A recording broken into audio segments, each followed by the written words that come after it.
이번 강의에서는 포문에 대해서 배워보겠습니다. 포문을 반복문이라고도 합니다.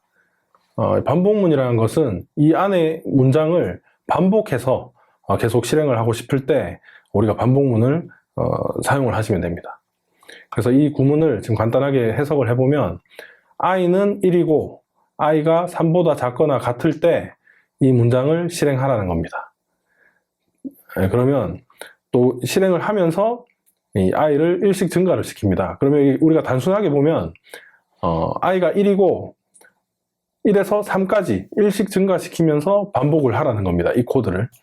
그러면 첫 번째는 i가 1이니까 i는 1입니다가 출력이 되게 되겠죠. i는 1입니다. 그리고 두 번째는 i가 여기서 증가가 되니까 2가 되겠죠. 2니까 또 2가 실행이 되게 됩니다. 또 세 번째는 또 증가되니까 3이라서 또 3이 출력이 되죠. 또 올라가서 증가를 했을 때 이번에는 4가 되니까 이 조건식에 맞지 않게 되는 겁니다. 그래서 더 이상 반복되지 않고 빠져나오게 되는 거죠. 이걸 좀 더 자세하게 우리가 보자면 포문을 최초 진입했을 때 최초 한 번만 int i는 1이라는 이 구문이 실행되게 됩니다. 그리고 조건식을 실행을 합니다. i가 1이니까 3보다 작거나 같죠? 참이죠? 참이니까 여기서 바로 밑으로 내려오게 됩니다. 그래서 system.out.println 해서 i는 플러스 i 했을 때 i가 현재 1이죠? 1이니까 1입니다. 가 출력이 되게 됩니다.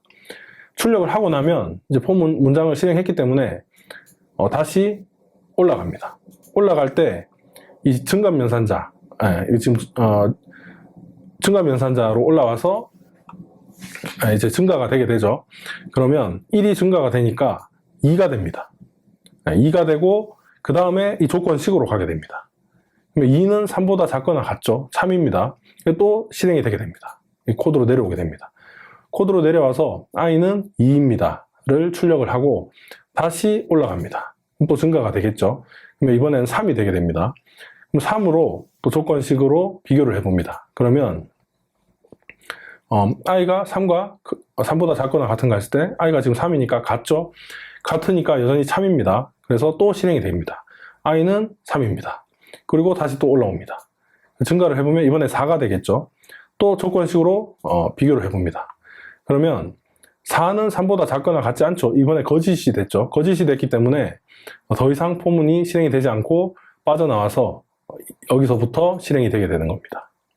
그래서 최초 한 번만 변수 선언을 하고 조건식을 본 다음에 안에 문장 코드를 실행을 하고 그 다음부터는 증가, 조건식 비교 실행, 증가, 조건식 비교 실행, 증가, 조건식 비교 실행의 반복이라고 보시면 됩니다.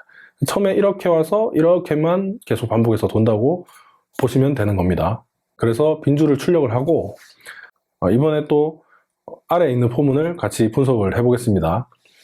지금 보면 위에 있는 문장이랑 같습니다. 코드가 같습니다. 근데 이것도 지금 중괄호가 없죠.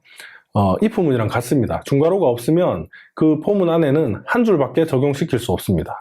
내가 만약에 여러 줄을 포문에 적용시키고 싶다. 그러니까 여러 줄을 반복시키고 싶다 하면은 이 포문을 중괄호로 감싸줘야 됩니다. 만약에 이 세 줄 다 중괄호로 감싸주게 되면 세 줄 다 포문에 적용이 되게 되는 겁니다. 네, 이렇게요. 근데 중괄호 안에는 항상 들여 쓰라고 했었죠.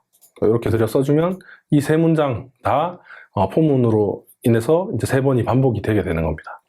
근데 지금 이 코드는 중괄호가 없고 한 줄밖에 없죠.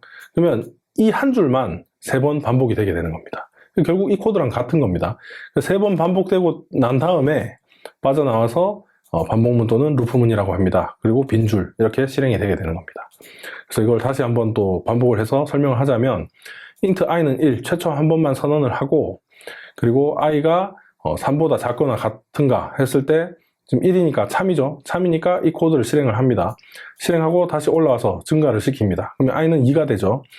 2가 또 참인지 조건식을 실행을 해봅니다. 그러면 2는 3보다 작죠. 참이니까 또 실행을 합니다. 다시 올라와서 증가를 시키면 i는 이번에 3이 됩니다. 또 조건식을 봅니다. 참이죠. 참이니까 또 실행을 합니다. 또 올라옵니다. 올라와서 증가를 시키면 4가 됐죠. 이번에 거짓이죠. 거짓이니까 빠져나가서 이 부분을 출력을 하게 됩니다. 그래서 실제 돌아가는 메커니즘은 이렇고, 이 문장으로 좀 빠르게 해석을 하는 방법은 i는 1에서 3까지 일씩 증가시키면서 총 1에서 3까지니까 총 3번 이 문장을 반복해라 라는 게 되는 겁니다.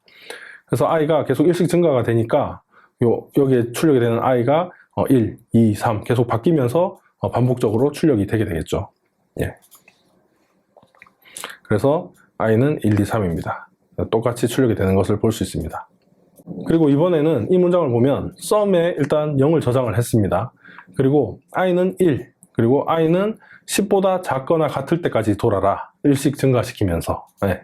이렇게 했을 때 그러면 i는 1에서 10까지 총 10번 돌겠죠. 1, 2, 3, 4, 5, 6, 7, 8, 9, 10 이렇게 10번 돌겠죠. 10번을 도는데 처음에 i가 1일 때 이 참이니까 내려와서 이 sum 변수의 할당 연산자를 이용해서 i를 더해주게 됩니다. 이 코드는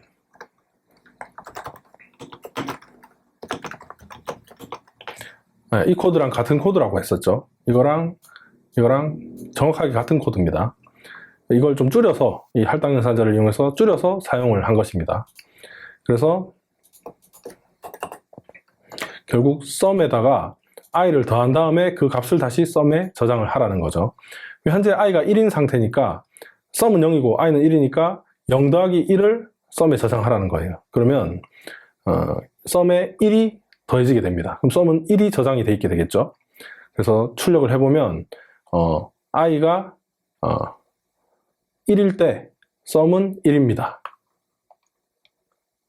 가 출력이 되게 됩니다. 그 다음 다시 올라가죠. 올라가서 i가 증가가 됩니다. 2가 되죠. 2고 다시 조건식을 비교를 해보면 2도 참이죠. 참이니까 이번에는 아까 sum에 지금 1이 들어가 있었습니다. 그 1 더하기 2를 하게 되는 겁니다. 그럼 3이 되죠. 그 3이라는 값을 다시 sum에 누적을 하게 되는 겁니다. 저장을 하게 되는 겁니다. 네. 그래서 출력을 해보면 i가 2일 때 sum은 3입니다. 가 출력이 되는 것을 볼 수 있죠. 그리고 또 올라갑니다. 그러니까 이번에는 i가 3이 되겠죠. 3도 참이죠. 그 3을 sum에 또 더하게 됩니다. sum에 아까까지 더한 값이 3이 저장이 돼 있었죠. 3 더하기 3 하면 6이 되잖아요. 그 6이라는 값이 sum에 저장이 되게 됩니다. 그래서 i가 3일 때 sum은 6입니다. 가 출력이 됩니다. 네. 그리고 또 올라갑니다. 이번 i가 4가 되겠죠. 4는 참이죠. 10보다 작죠. 그러면 아까 sum에 지금 6이 들어가 있었잖아요. 6 더하기 4 하면 10이 되죠. 그 10이라는 값을 sum에 또 저장을 하게 됩니다. 그러면 sum은 i가 4일 때 sum은 10이 되는 거죠. 이게 좀 어려울 수 있으니까 계속 반복해서 지금 설명을 해드리겠습니다. 또 올라가면 증가하면 얼마가 되죠? 이번에는 i는 5가 되죠. 5는 또 참입니다. 그럼 5를 아까 sum에 얼마 있었죠? 10이잖아요. 그럼 10 더하기 5 하면 15가 sum에 저장이 됩니다. 그래서 i가 5일 때 sum은 15입니다. 출력을 하고 또 올라갑니다. i가 6이 됩니다. 그럼 6도 참이죠. 참이니까 6을 sum에 더합니다. sum에 아까 15가 있었죠. 15 더하기 6 하면 21이 되죠. 21이 sum에 저장이 됩니다. 그래서 출력을 해보면 i가 6일 때 sum은 21입니다. 또 올라갑니다. 또 올라가서 i가 이번엔 7이 되겠죠. 7도 참이죠. 아까 21이었으니까 21에서 7을 더하면 28이 됩니다. 출력하면 28이 될 거고. 또 올라가서 8 해서 참이니까 28에서 8 더하면 36. 또 올라가서 9. 9니까 참이고 sum에 또 더해주면 45. 36 더하기 9니까 45가 되겠죠. 45. 그리고 또 올라가서 이제 10이 됐습니다. 10을 더하면 참이니까 10을 더하면 45 더하기 10 해서 55가 sum에 저장이 되게 되는 거죠. 그래서 보면 i가 10일 때 sum은 55입니다. 이걸 왜 자꾸 반복을 하면서 이렇게 길게 이야기하나 이렇게 생각하실 수 있습니다. 그런데 사실 포문을 헷갈려 하시는 분들이 굉장히 많습니다. 처음 시작할 때 어떻게 보면 제일 어려운 부분이 포문이라고 볼 수 있습니다. 그래서 이런 포문이 헷갈릴 때는 돌아가는 순서를 노트에 하나하나 일일이 다 필기를 해가면서 1일 때는 이렇게 됐으니까 하나 증가되면 i가 2가 되고 이걸 다 일일이 적어보는 게 좋습니다. 지금 제가 방금 했는 것처럼 하나하나 다 봤죠. 10번 할 때마다 같이 적어하면서 이렇게 반복을 해보는 겁니다. 그래서 그 반복하는 게 자꾸 헷갈리는 경우에는 이거를 좀 길더라도 계속 같이 적으면서 반복되는 과정을 내가 적어보는 겁니다. 그러면 적다 보면 어느 순간에 갑자기 오늘 이해가 안 됐던 게 내일 이해가 될 수도 있습니다. 이런 식으로 포문은 좀 처음에 좀 헷갈릴 수 있습니다. 그래서 최대한 반복을 많이 해보셔야 됩니다. 적어도 보고. 굳이 프로그램으로 내가 쳐서 실행을 안 해보더라도 그 돌아가는 순서 자체를 일일이 다 적어보는 게 굉장히 도움이 많이 됩니다. 그래서 이거를 계속 반복해서 제가 설명을 했다라고 보시면 되고, 이번에는 또 이 아래에 있는 이 포문을 보겠습니다. even sum이라고 하면 짝수의 합을 저장하는 변수라고 보시면 되고, odd sum은 홀수의 합을 저장하는 변수죠. 두 개의 변수를 우선 선언을 했습니다.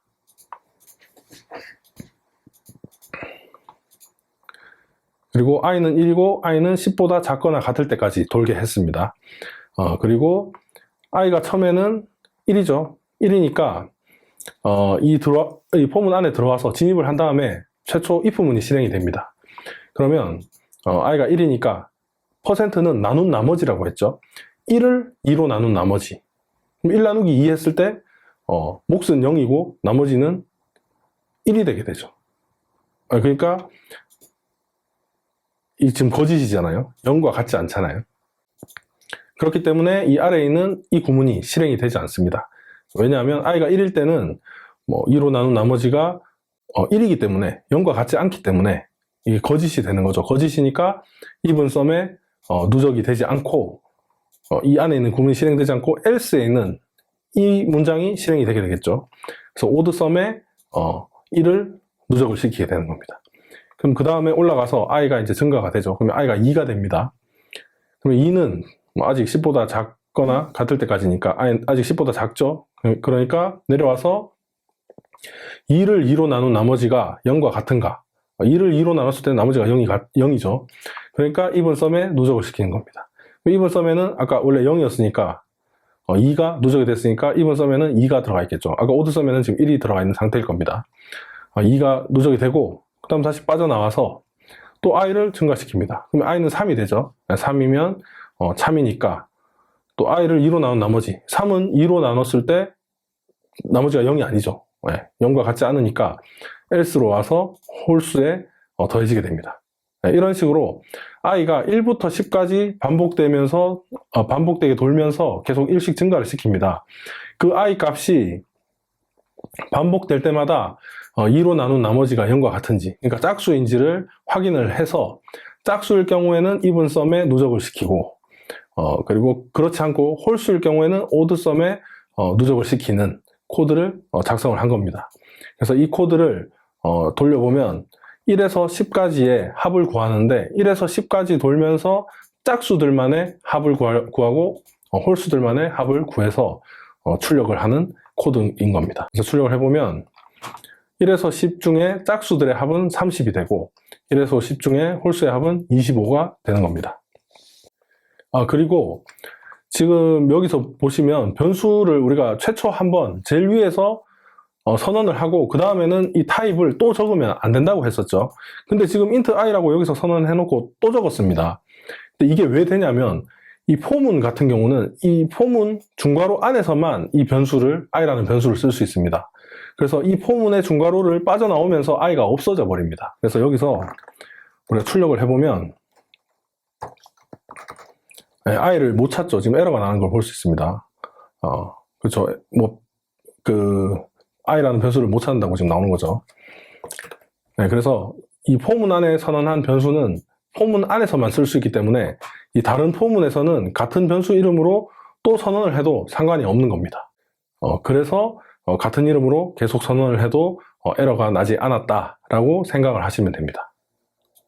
이번 강의에서는 포문에 대해서 배워봤습니다.